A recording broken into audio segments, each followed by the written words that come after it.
Love at first whistle married NBA referees balance love and basketball. Tampa, Newlyweds Lauren Holtkamp and Jonathan Sterling wanted to do what many couples do on their day off.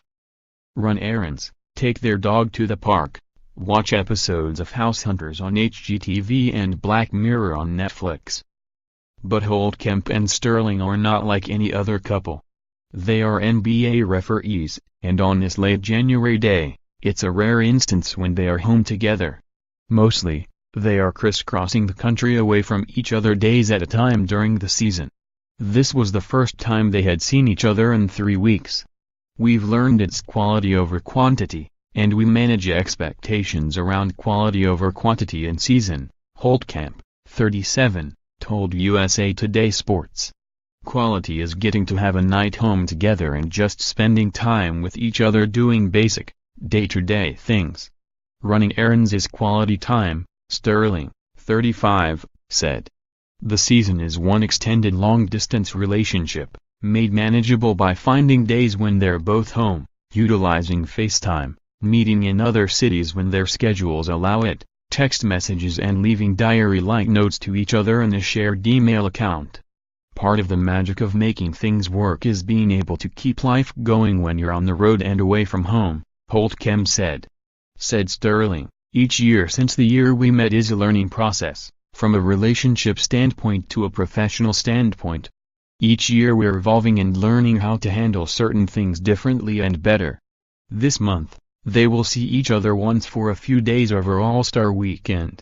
Holtkamp is scheduled to work All-Star events, and with the NBA World in Los Angeles for the spectacle, Sterling has time off.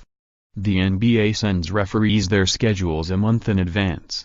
When Holtkamp and Sterling receive theirs, they input their games into a master calendar and identify when they will be home together and when they can meet on the road.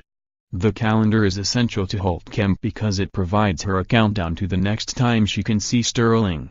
You just cross your fingers when the schedule comes out and hope there's going to be some overlap, Holtkamp said. But we don't know. Post-trade deadline power rankings, new look Cavs on the rise, Jazz keep winning Spurs coach Greg Popovich, we live in a racist country NBA rookie power rankings, Utah's Donovan Mitchell taking the league by storm. Here is a snapshot of their time together in the final week of December and all of January, December 24th to 25th. Home together for 30 hours before Holtkamp left on Christmas Day for a game in Miami.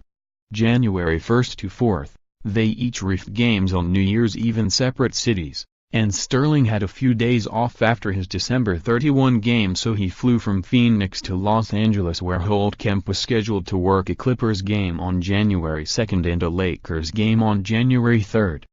They had 3 days together in LA before heading to their next assignment.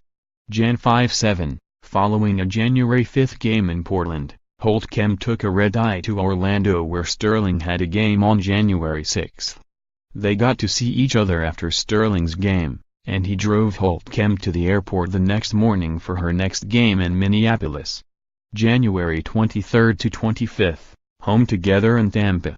Any relationship requires effort and work.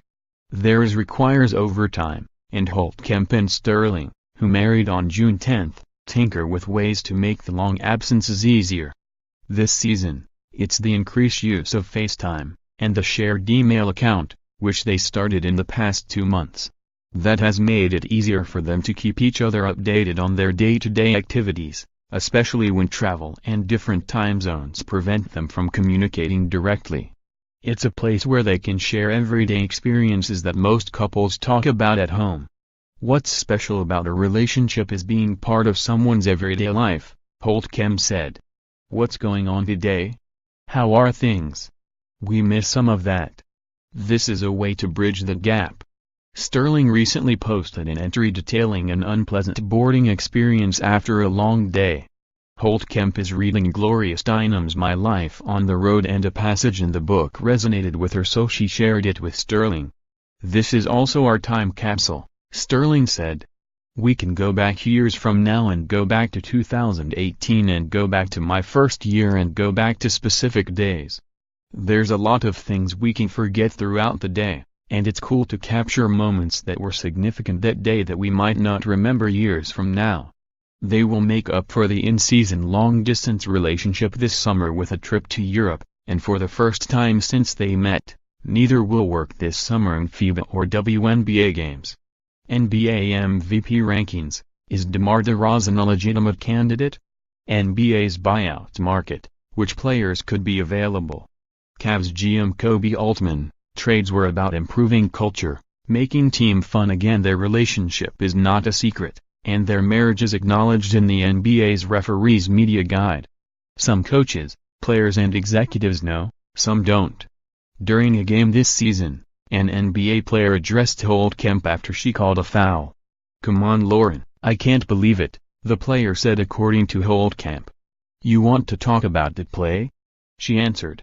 "No, I can't believe you got married last summer and didn't invite me," the player said. After they had a quick laugh, they got back to work. "It was so unexpected," she said. "It was a nice moment." Holtkamp and Sterling should have the rights to the sequel to 2000's Love and Basketball starring Sanaa Lathan and Omar Epps. Call it Love and Basketball referees. Holtkamp and Sterling, who both played basketball in college, met at an officiating conference before the start of the 2010-11 college basketball season. Holtkamp was officiating women's college, G League and FIBA games, and Sterling was starting his first season calling college games. "We were at a banquet dinner, and I was sitting with my buddies," Sterling said. "I remember Lauren walking into the room, and I was like, 'Who's that?'" Holtkamp sat at a table that included one of Sterling's friends, so Sterling sidled up to his friend hoping for an introduction to Holtkamp. "Wouldn't give me the time of day," Sterling said. He volunteered to take a picture of a group that included Holtkamp. "Still no reaction," Sterling said. Later that night, a group headed out for nightlife. In the lobby, Holtkamp finally noticed. "Who is this?" she remembers thinking to herself. At the nightclub, Holtkamp asked Sterling to dance. "Nah, I really don't feel like dancing to reggae," he answered. "Crushed," Holtkamp said. "Very crushed?" He came back around, and we ended up dancing for several hours. They stayed in touch, and by the next year, they were dating long-distance with Holtkamp living in Atlanta and officiating her third season in the D League and Sterling just getting started with his reefing career after losing a job at the YMCA in a restructuring. "This was a rough patch where Lauren was really there for me," Sterling said. "She was great. I was down. I had to hustle, and the hustle was working basketball games. In a week's span, I'd do a D League game, do a JV, varsity game and Saturday morning doing YMCA youth basketball just to make money. On Saturday, I'd drive to Ocala, Florida, to ref college basketball." At the same time, Holtkamp's career progressed to the point where a full-time NBA job was realistic. "It was hopeful uncertainty," said Holtkamp, who relied on Sterling's support as she pursued a career goal. Holtkamp's first season was 2014-15, and this is Sterling's first NBA season. Just like teaching is a significant topic of conversation in a household with two teachers, refereeing is a regular part of their discussions. They have discussions about verticality and block versus charge and textbook on-court positioning. Sometimes, the talk is serious. Sometimes, it's funny. There's one play that has become a running joke between Sterling and Holtkamp. It's a play where Holtkamp makes a call, and Sterling has no idea how she saw the play. "Her head was looking one way, and I said, 'How can you even see that?' Sterling said. "My eyes were positioned that way," Holtkamp countered. They have created an environment of constructive criticism and compliments. When Sterling watches a game Holtkamp officiates, he sends a steady stream of texts that she reads after the game. They read something like this: 6:15 of the first quarter, great pickup.